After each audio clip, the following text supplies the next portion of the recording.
आदरणीय बंधुओं, माताओं व मेरी प्यारी बहनों, राधे राधे। आपका हमारे इस YouTube चैनल पर बहुत बहुत स्वागत है। बंधुओं, आज हम इस वीडियो में कार्तिक महात्म का 13वां अध्याय सुनेंगे, जिसे सुनने सुनाने से ठाकुर जी की कृपा से मनुष्य अपने बाहरी व भीतरी शत्रुओं पर विजय प्राप्त करता है। महात्म सुनने के बाद यदि आप हमारे चैनल पर नए हैं तो कृपया हमारे चैनल को सब्सक्राइब करें, बेल आइकन को प्रेस करें ताकि हमारी वीडियो की नोटिफिकेशन सबसे पहले आप तक पहुंचे। वीडियो को शेयर व लाइक भी जरूर करें। तो आइए सुनते हैं आज की कथा। भगवान शिव से जलंधर का घोर संग्राम करना।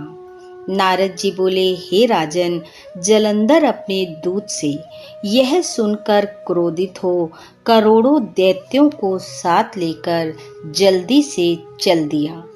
चलते हुए मार्ग में उसे शुक्र और राहु दिखाई दिए। जल्दी के कारण जलंधर का मुकुट पृथ्वी पर गिर गया और वह स्वयं भी फिसल कर गिर पड़ा।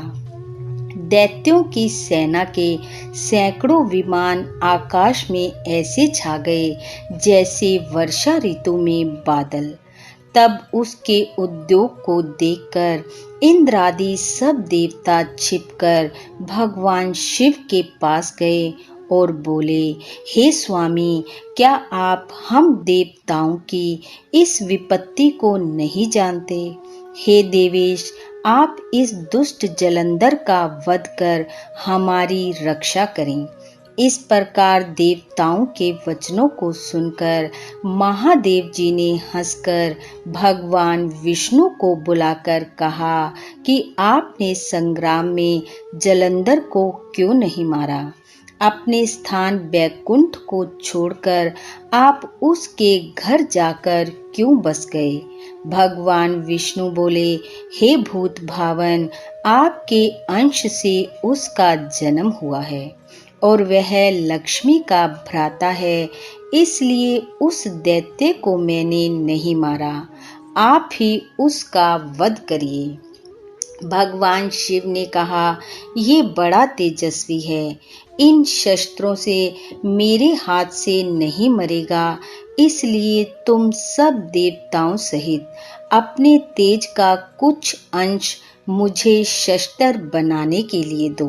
नारद जी बोले, तब सब देवताओं ने अपना अपना तेज दे दिया।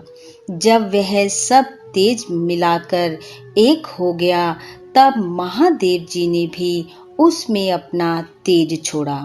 तत्पश्चात महादेव जी ने उस तेज समूह की प्रचंड ज्वालाओं से एक भयंकर शस्त्र सुदर्शन चक्र बनाया। बाकी शेष बचे तेज से इंद्र ने वज्र बना लिया। तब तक करोड़ों हाथी, रथ और घोड़ों सहित जलंधर कैलाश के पास की भूमि में दिखाई दिया। उसको देखते ही सब देवता जैसे आए थे वैसे ही छिपकर चले गए।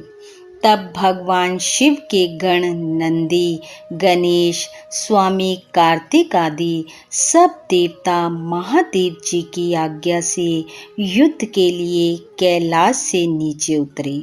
फिर कैलाश की पास की भूमि में देव और दैत्यों का अस्त्रों शस्त्रों से भयंकर युद्ध होने लगा।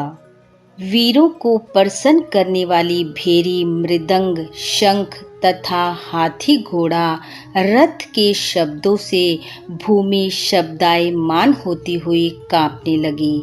शक्ति, तोमर, बाण, मूसल, फरसा आदि शस्त्रों से आकाश ऐसा लगता था मानो उल्काएं इधर उधर विचरण कर प्रकाश कर रही हों। युद्ध में मरे हुए रथ, हाथी, घोड़ों से पृथ्वी ऐसे लगती थी मानो वज्र आघात से पर्वतों के शिखर गिरे हों। शिव गणों द्वारा युद्ध में मारे गए दैत्यों को मृत संजीवनी देकर शुक्राचार्य बार बार जीवित करने लगे। उनको ऐसा करते देख देवों ने भगवान शिव के पास जाकर शुक्राचार्य का सब चरित्र कहा।